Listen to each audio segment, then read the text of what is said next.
Muy buenos días, mi nombre es José y hoy vamos a presentar la mesa de diálogo acerca de la corrupción y la democracia en el Perú, conformada por dos equipos, uno compuesto por Joseph Sánchez, Juan Corrales, Estefano Bermúdez, Matías Velázquez y Marcel Mancilla. El otro conformado por Sebastián Solís, Francisco Moscoso, Cristina Cuya, Diego Vega, Arias Nazúñiga y Arturo Portocarrero.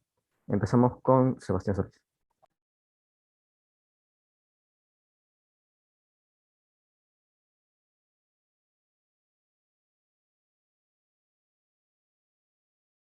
Sebastián Solís.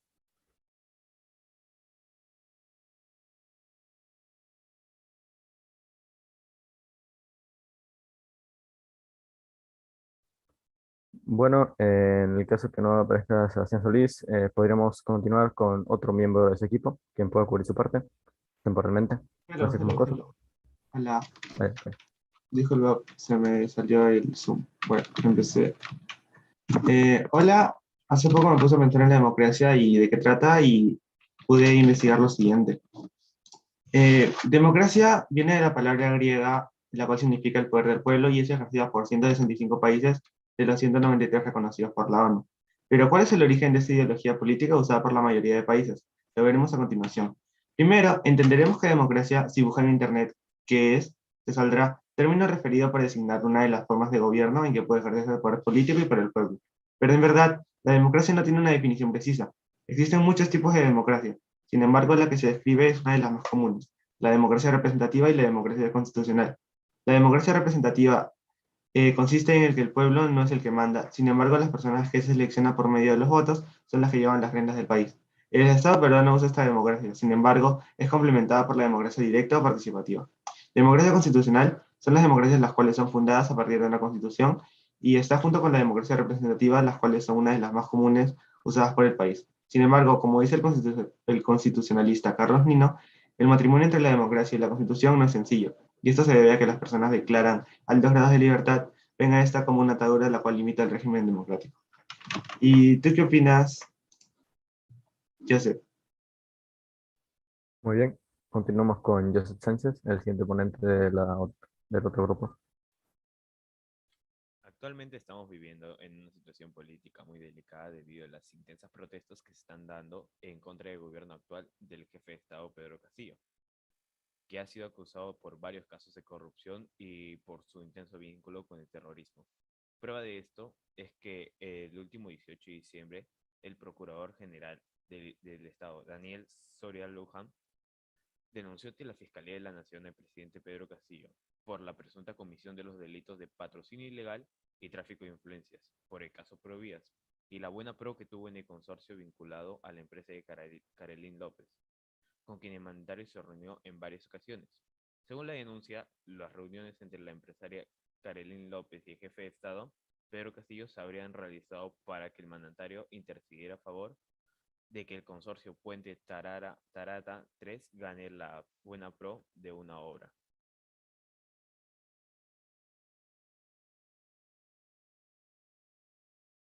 ¿Eso es todo? Bueno, creo que sí, tienes mucha razón a la hora de explicar ese tipo de ejemplos. Continuamos con Francisco Moscoso. Bueno, a todos muy buenos días. Todos sabemos que la corrupción es sinónimo de atraso social. Bueno, y principalmente quiero hablar sobre qué es el caso Lavajato. El caso Lavajato es un esquema de corrupción masiva en la petrolera estatal de Petrobras en Brasil. Involucra ejecutivos de petrolera y políticos, ya sea mandatarios o también regionales, quienes recibieron coimas a cambio de grandes proyectos de infraestructura para los principales conductores del país. Por ejemplo, el caso de la línea amarilla en el caso del Perú. En el marco de este están investigados los presidentes Alejandro Toledo de su mandato de 2001 a, 2010 a 2006, Alan García de su mandato de 2006 a 2011, Ollanta Humala de su mandato de 2011 a 2016, y por último Pedro Pablo Kuczynski, que fue vacado y también renunció aparte de eso, y su mandato fue de 2016 a 2018. Y por último también la líder opositora Keiko Fujimori, hija del expresidente Alberto Fujimori. Y bueno, y también involucra a los alcaldes regionales como la ciudad de Lima, que sería Susana Villarán. Bueno, ¿qué hizo, se puede decir, qué hizo la policía de Brasil ante, ante la empresa Odebrecht. La Policía Federal Curitiba destapó una red de lavado de activos que operaba desde Brasil y Sao Paulo, las principales conductoras brasileñas de Odebrecht: Camargo, Correa, André Gutiérrez y la OAS, y Rodrigo Galvao, y etcétera. Habían montado un cartel que tenían como práctica regular sobornar a funcionarios públicos para conseguir contratos para obras de construcción, ingeniería y petroobras. Esta licitaba sus obras bajo la fachada política Compra Nacional, que tenía como objetivo impulsar la industria del país. Aproximadamente el 3% del costo de cada obra se desviaba en sobornos. El dinero queda blanqueado en negocios de gasolineras, lavanderías y hoteles.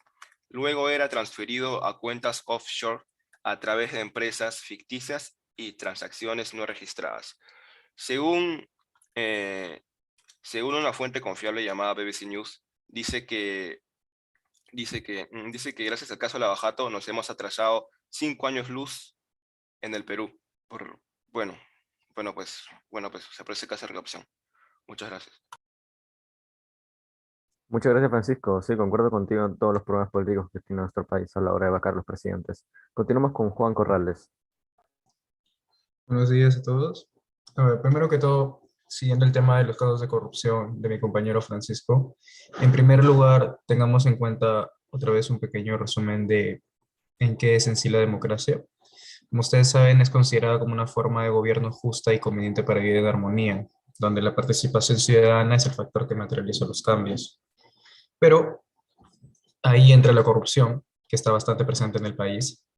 Lo que esto produce es una desconfianza en los partidos políticos y en sus dirigentes y en algunas instituciones públicas.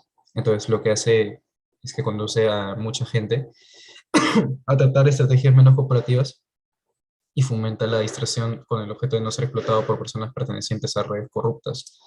Ahora, digo esto porque la prueba irrefutable que se ve en el país es en los constantes cambios dentro del plazo de 4 años de los presidentes del Perú. Ha habido 5 presidentes del Perú en estos 4 años.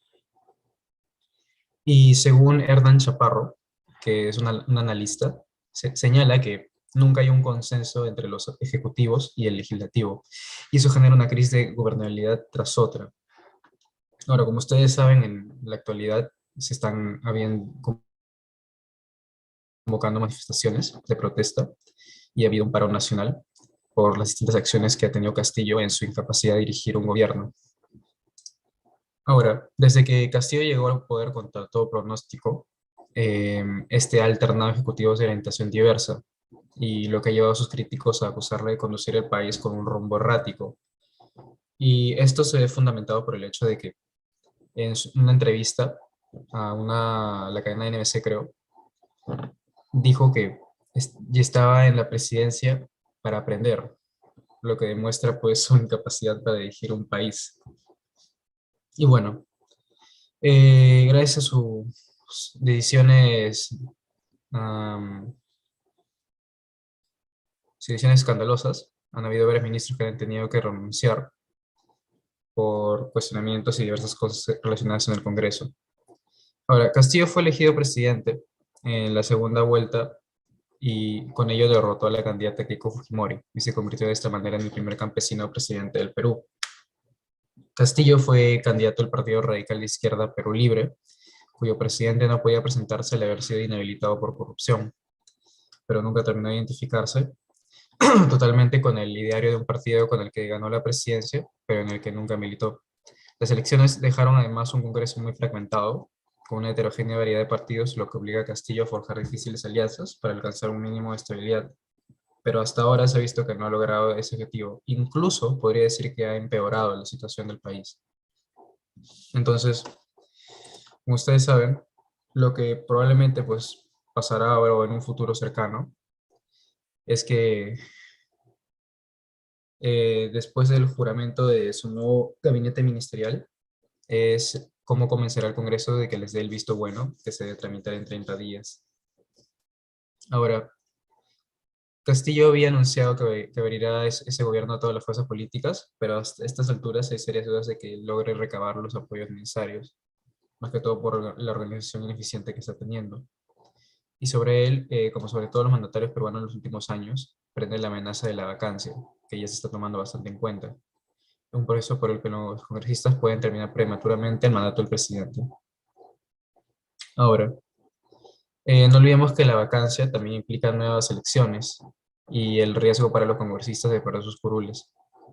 Y esto también refleja el tema de que al utilizar la vacancia, estas personas están teniendo riesgo de perder su fuente de ingresos y poder, y bueno, terminar con su racha de corrupción. Gracias. Muchas gracias, Juan. Unos segunditos nada más, pero muy buena presentación. Honestamente, creo que dices muy cosas que son totalmente real y que el Perú últimamente no está en un buen estado político. Bueno, continuamos con Cristina Cuya.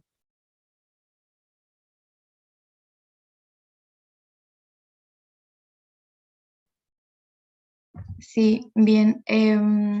Muy buenos días con todos.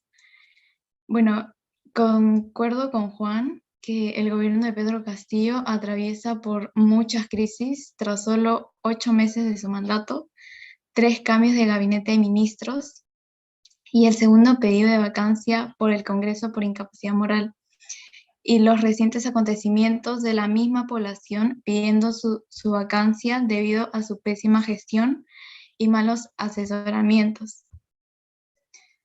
Bien, siguiendo con la línea de presidentes que han cometido corrupción, se encuentra Vizcarra, a quien se le imputan los delitos de colusión agravada, cohecho pasivo impropio y asociación ilícita para delinquir, debido a la revelación de presuntos pagos ilícitos de empresas constructoras durante su gestión como gobernador regional de Moquegua y posteriormente como ministro de Transportes y Comunicaciones.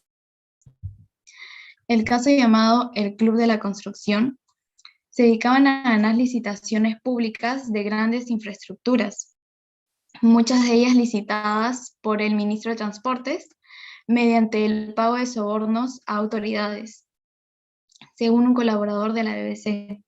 De la misma manera, el club operaba cada vez que había un proyecto de licitación, es decir, las empresas se comunicaban con el Ministerio de Transportes, donde un funcionario público arreglaba la licitación a cambio de una coima. Así lo explica en un informe del 2019 el Observatorio de la Corrupción de la Pontificia Universidad Católica del Perú. Asimismo, pues la empresa que lograba la conquista, por así decirlo, del proyecto quedaba a cargo de abonar la coima hacia los funcionarios y un porcentaje indemnizatorio al contrincante que perdía. Además, está integrada por algunas de las principales empresas en materia de infraestructura del país. Gracias. Gracias, Cristina. Muy buenos aportes, la verdad. Continuamos con Estefano Bermúdez.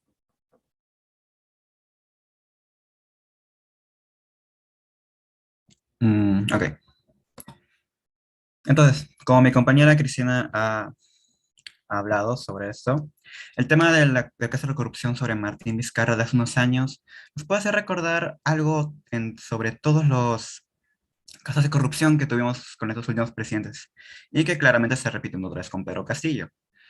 La democracia suena bien, que todos puedan participar en dar órdenes y leyes para mejorar el país. Todos los políticos dicen lo mismo, que van a votar por la corrupción, que van a, digo, por la corrupción, digo, por la democracia, que la van a apoyar y que va a ser un país mejor. Pero al final, ¿dónde va todo eso cuando llegan al poder? Al final, si siguen siendo corruptos, poquito o nada de caso hacen a la democracia. La democracia es un arma que usan la mayoría de políticos para enganchar a las personas, para que voten por ellos.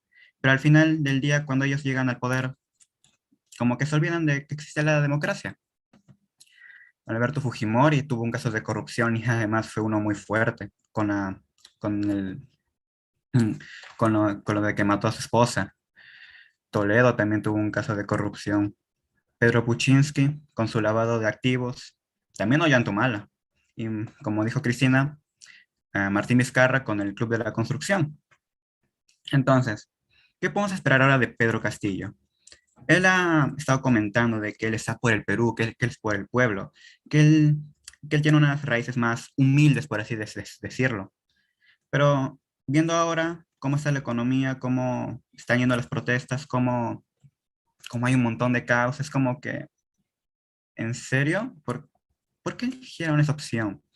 Y tampoco es que las otras opciones fueran buenas, tampoco creo que Keiko pudo haber sido una mucho mejor opción o pudo haber sido la opción más correcta. Este es un problema que llevamos teniendo desde hace un montón de años, eligiendo políticos que siempre mienten. Y pues es una lástima que se siga repitiendo la historia. Gracias. Muy buena opinión ese foro, la verdad estoy totalmente de acuerdo contigo en el aspecto político y que la verdad no todos los políticos son buenos y la mayoría mienten. Bueno, continuamos con Diego Vega.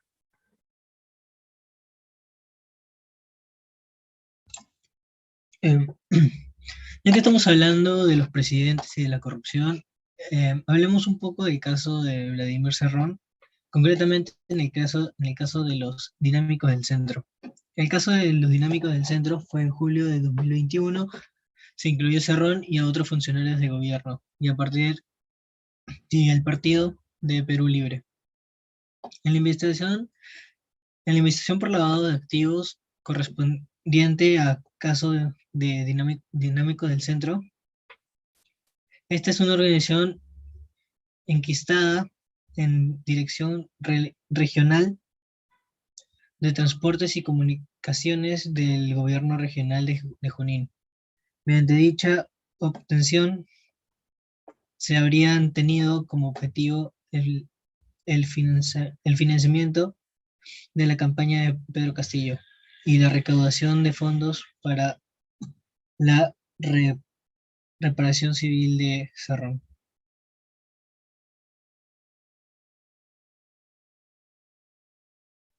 Ok, Diego Vega, muy bien.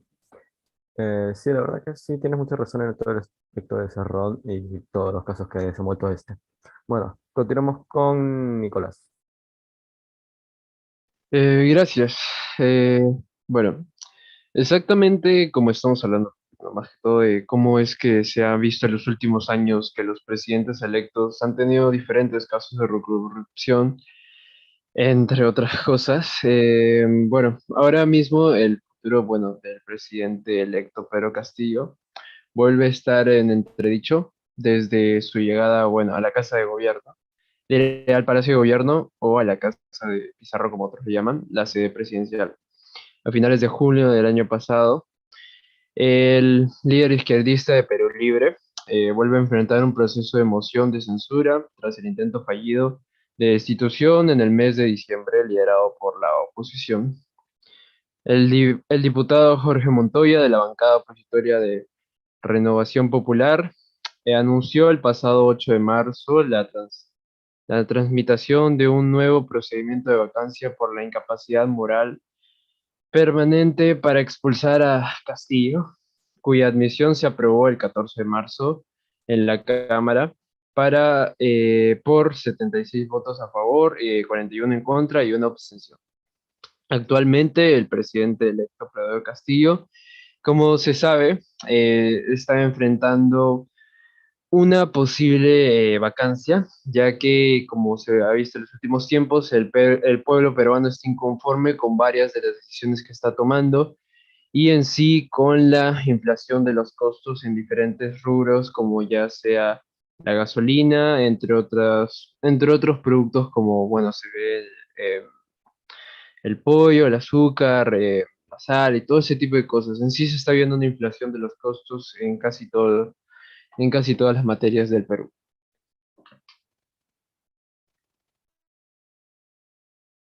Ok, muchas gracias Nicolás por tu gran aporte. Sí, estamos pasando por un momento de crisis y los precios están subiendo, pero dependiendo del futuro vamos a ver qué pasa. Continuamos con Arias Zúñiga.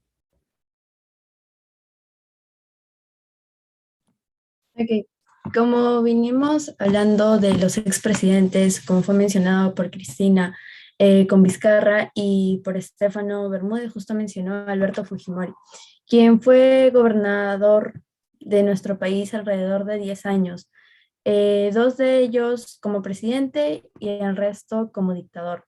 En el primer periodo presidencial, Fujimori pudo ayudar al país con la lucha contra el terrorismo, es cierto.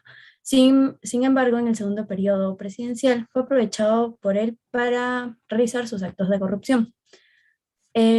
Fujimori, perdón, Fujimori fue acusado por actos de corrupción, asimismo hubo actos de violencia relacionados con la represión estatal y graves violaciones a los derechos humanos. Fue sentenciado como autor mediato de 2 matanzas ocurridas a inicios de la década de 1990. La primera corresponde al acto de Barrios Altos, al caso de Barrios Altos, en 1991, donde 15 personas, incluido un niño de 8 años, fue acribillado por el grupo paramilitar Colina, conocido como un escuadrón dedicado a ejecuciones extrajudiciales en las que pretendía una lucha contra el grupo terrorista Sendero Luminoso. En Barrios Altos resultaron además otras personas heridas, 4 en total. La segunda matanza fue la de La Cantuta en 1992, en la que 9 estudiantes y un profesor de la universidad del mismo nombre fueron secuestrados y posteriormente asesinados y desaparecidos en las fosas por Colina. El 7 de marzo del 2009, la Sala Penal Especial de la Corte Suprema dicta sentencia final a Alberto Fujimori y es condenado a 25 años de prisión. Gracias. Muchas gracias, Ariadna. La verdad que sí, has nombrado muchos ejemplos los cuales ejemplifican lo que es la corrupción. Continuamos con Marcelo Mancilla.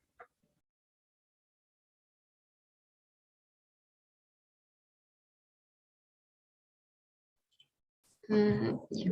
Todo ello indica que en el país la democracia se asocia a la libre empresa, lo cual nos llevamos a preguntar qué entendemos por hacer periodismo.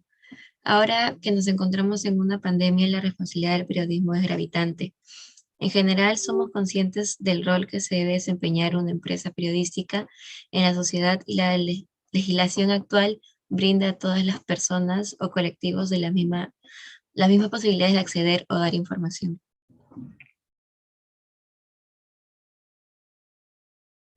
Ok, bueno, unos cuantos minutitos, pero está bien, está bien.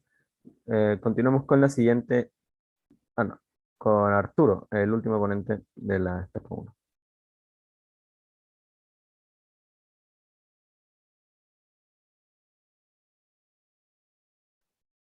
Arturo, ¿estás ahí?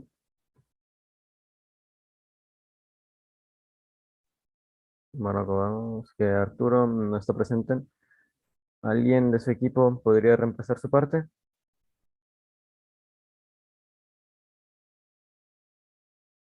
¿Alguien de su equipo podría reemplazar la parte de Arturo? De lo contrario, tendré que continuar con la siguiente etapa. Bueno, continuamos entonces con la siguiente etapa. Etapa 2, Sebastián Solís. Empiezas, por favor. Ok, siguiendo con lo que decía, la primera democracia del mundo fue instituida en 508 a.C. por el líder antioquense clitense, la cual introdujo dicho régimen político y mientras pasó el tiempo se volvió muy popular por los valores inculcados en esto. Durante casi 200 años, la ciudad de Atenas fue el primer gobierno al cual tuvo un régimen democrático de la historia occidental y uno de los más desarrollados de todo el tiempo. Pese a que fue ideología sin modelo gestado, sin diseño previos ni referentes, aún así fue base para la actualidad.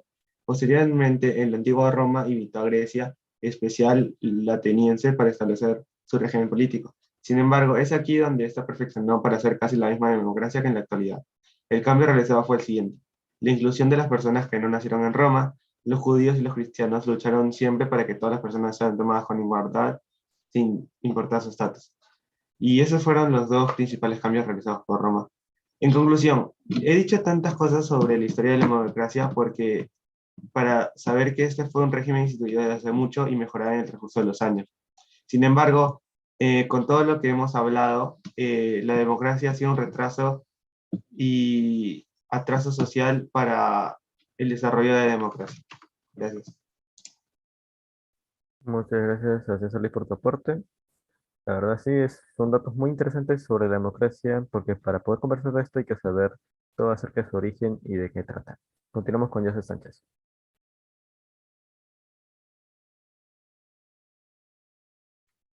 También debemos hablar sobre la relación actual del mandatario Pedro Castillo con Sendero Luminoso, ya que en varias ocasiones se les han visto relacionados con simpatizantes de Abimael Guzmán y el terrorismo de Sendero Luminoso. Como en el año 2018, que Pedro Castillo fue presentado como invitado especial y ponente en un foro llamado Crisis de Educación Pública Latinoamericana en el marco del capitalismo neoliberal, organizado por Alex Shaman en Bolivia. ¿Pero quién es Alex Shaman? Entre 1992 y 1995, Alex Chamán cumplió 3 años de prisión en el penal Castro Castro, luego de ser liberado, fugó a Bolivia, donde consiguió el estatus de refugiado político. Desde entonces promueve allí la figura de Abimael Guzmán Reynoso, a quien le llama doctor. Tanta es la devoción de Alex Chamán por Abimael Guzmán, que el mismo día de su muerte, el pasado 11 de septiembre, cambió su foto de perfil por otra donde cabecilla terrorista aparece con la mano alzada. Estos actos tienen como consecuencia que, según Ipsos Perú, los ciudadanos crean que un 40% de los miembros del gobierno simpatizan con el Sendero Luminoso Movadef, un 23% dicen que hay una presencia muy importante de Movadef en su gobierno actual, y solo un 27% crea que el gobierno no tiene ninguna relación ni simpatía con Sendero Luminoso, mientras que un 10% no precisa.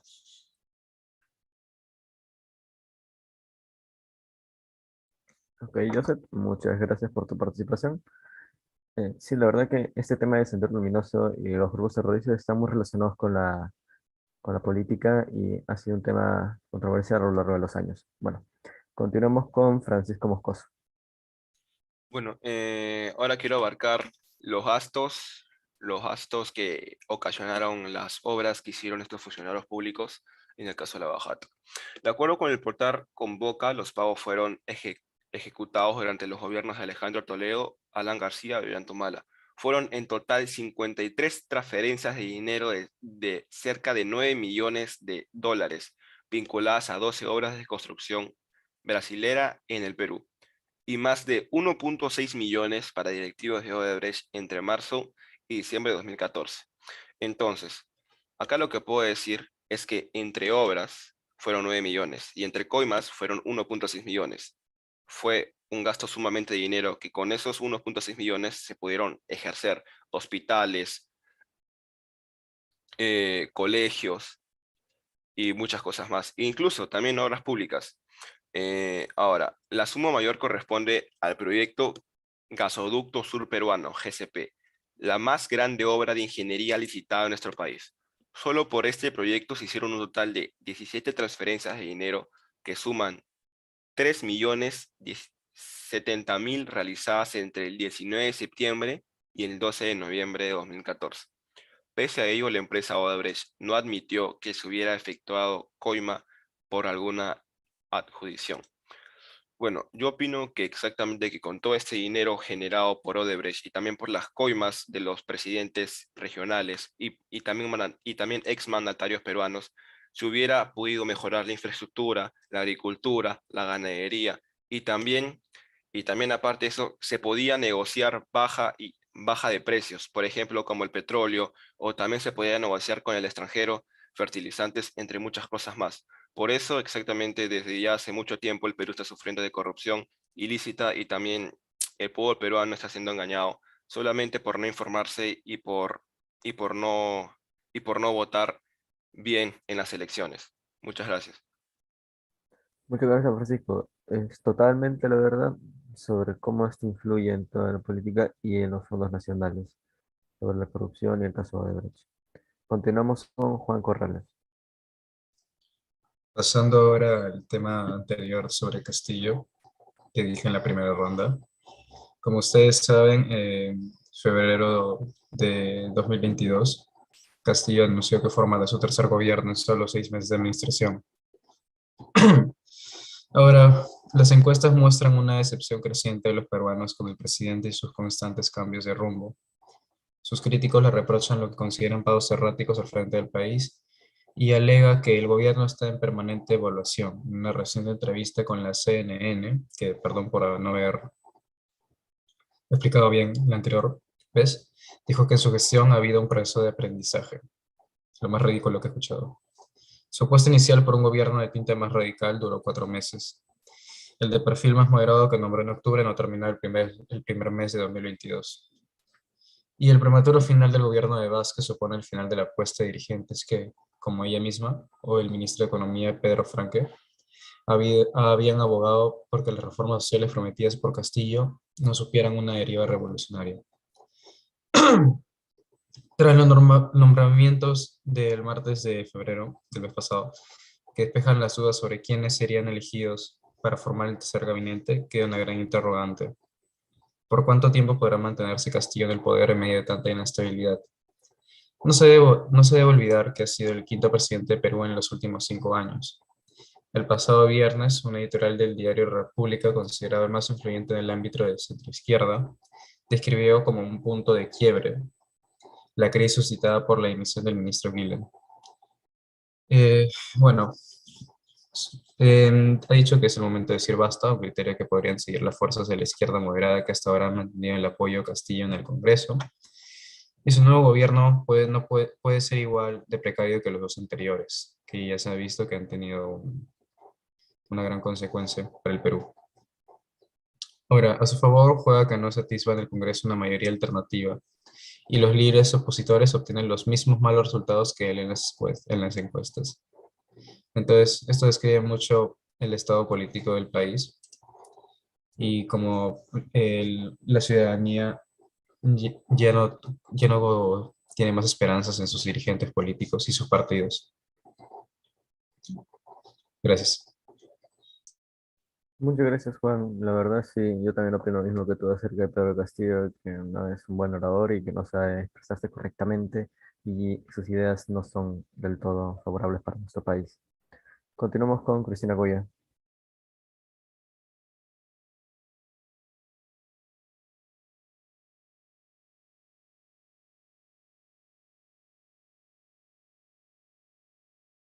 Cristina Goya, ¿estás ahí? Sí, bien, bueno, ahora para terminar de comentar un poco. ¿Sí? ¿Me escuchan, Juan? Sí. Ok, ya, perdón. Ahora, para terminar de fundamentar un poco en esta segunda ronda, continuando con el caso del expresidente Vizcarra, relacionado con Richard Swing, quien es acusado por el presunto delito contra la administración pública en agravio del Estado en la modalidad de tráfico de influencias y negociaciones incompatibles, por lo que la fiscal Yani Sánchez solicitó 13 años y 14 meses de prisión para Miriam Morales por presunto delito contra la administración pública en modalidad de tráfico de influencias y negociación incompatible y contra la administración de justicia en la modalidad de obstrucción a la justicia y ocultamiento real. Asimismo, se solicitó 6 años y 8 meses a Richard Cisneros por la irregular contratación del cantante en el Ministerio de Cultura. De igual manera, la acusación al expresidente fue presentada ante la subcomisión por la fiscal Zoraida Ábalos por los hechos relacionados con los anteriores sucesos mencionados. Del mismo modo, a Martín Vizcarra se le imputa el presunto delito de encubrimiento real en dicho caso y en otros en torno a distintas contrataciones del allegado en otros sectores entre los años 2018 y 2020. Además de la inhabilitación para ejercer cualquier función pública hasta por 10 años. Después de ello, y por lo que se escandalizó aún más el caso Swing, es por la revelación del presidente de la Comisión de Fiscalización del Congreso, Edgar Alarcón, que presentó 3 audios que recogen supuestas coordinaciones de Martín Vizcarra para afrontar el caso, en donde los 2 primeros audios revelan conversaciones del mandatario con Karen Roca, En el tercero, la conversación es entre la exsecretaria y Richard Cisneros, donde se mencionan amenazas con revelar información comprometedora. Gracias. Ok, Cristian, gracias por tu aporte. Sí, la verdad que muchos habían dejado de lado el caso de Richard Cisneros, que es controversial relacionado con Juan Martín Vizcarra, el antiguo presidente de nuestro país. Continuamos con Estefano Bermúdez.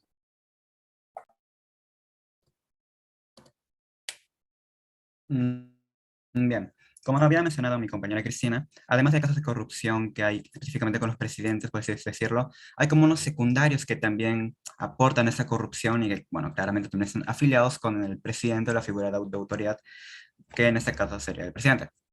Entonces, veamos lo que tenemos ahora en el gobierno de Pedro Castillo. Tenemos manifestaciones. Veamos qué ha hecho Pedro Castillo por esto.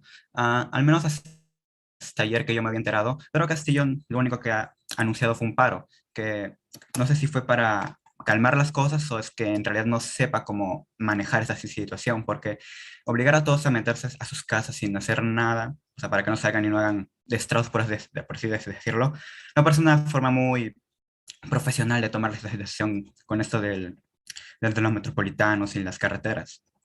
Entonces, si también miramos del lado de la economía, se puede ver que está casi igual a la de que hubo con Toledo, o Alan García, en el tema de los, del dólar y que el dólar vale más que los soles ahora que lo que estuvo antes, que era 3 soles y aunque aumentó a 4 soles y en sí no suena un montón, en parte es como que sí afecta. Y de hecho, esto me da una gran pena porque eventualmente ya no podemos confiar en los políticos. Todos parecen que dicen mentiras. Se puede crear un tipo de discriminación hacia ellos. Ya no puedes confiar en uno porque puedes creer que está mintiendo. Pero ¿qué pasa si dice la verdad y si no? Esto crea un gran conflicto entre las personas y en el pueblo que están confiando en estas personas y al final son traicionados. Ya no podrán confiar en algún otro político que tal vez esté diciendo la verdad. Y así es como nunca vamos a tener un buen gobierno. Al final, al parecer, nadie es bueno en este mundo. Muchas gracias, Estefano, por tu aporte. Sí, la verdad que lamentablemente en el mundo de hoy la mayoría de políticos mienten y tristemente somos el pueblo los que pagamos esa mentira. Continuamos con Diego Vega. A ver qué opina. Em,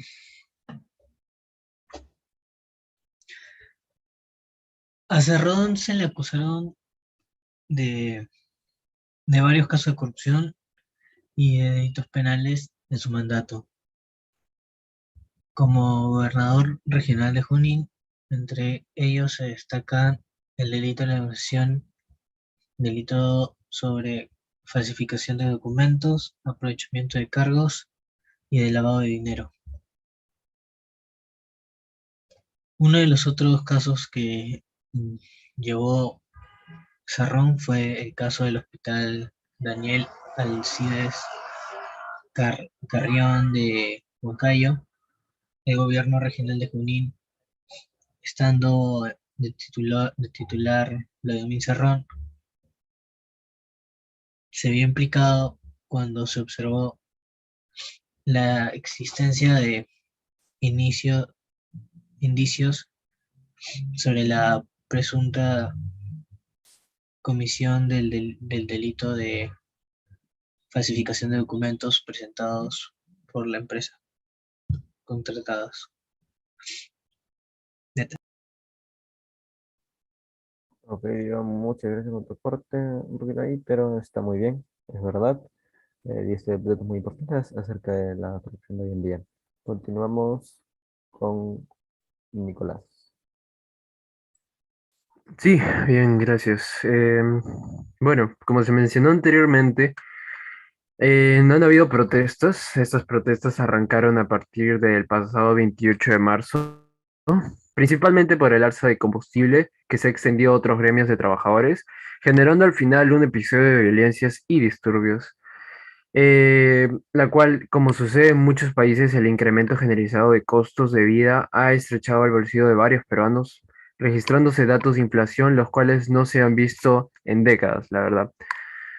Al igual que el resto del mundo, el Perú no ha escapado de la inflación heredada por el golpe económico de la pandemia y los disturbios en cadenas de suministros que se ha generado también gracias al conflicto entre Rusia y Ucrania. Bien, entre esto el índice de precios del consumidor creció en 1,48% en marzo y se convirtió así en la variación mensual más alta en los últimos 26 años, de acuerdo a la Institución Nacional de Estadísticas e Informática, entre las causas del acercamiento de alimentos y la educación y el transporte. Estos altos precios en el combustible fueron también detonante para que el pasado 28 de marzo, como ya mencionado, el gremio de transportistas pasase a anunciar un paro indefinido, también haciendo protestas hacia, bueno, las decisiones que se están tomando desde arriba, desde el gobierno del presidente Pedro Castillo.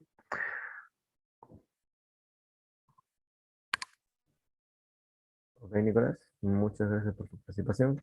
La verdad que sí, incluir este tipo de temas relacionados con la corrupción actuales da un gran aporte a esta conversación. Continuamos con Ariadna Zúñiga.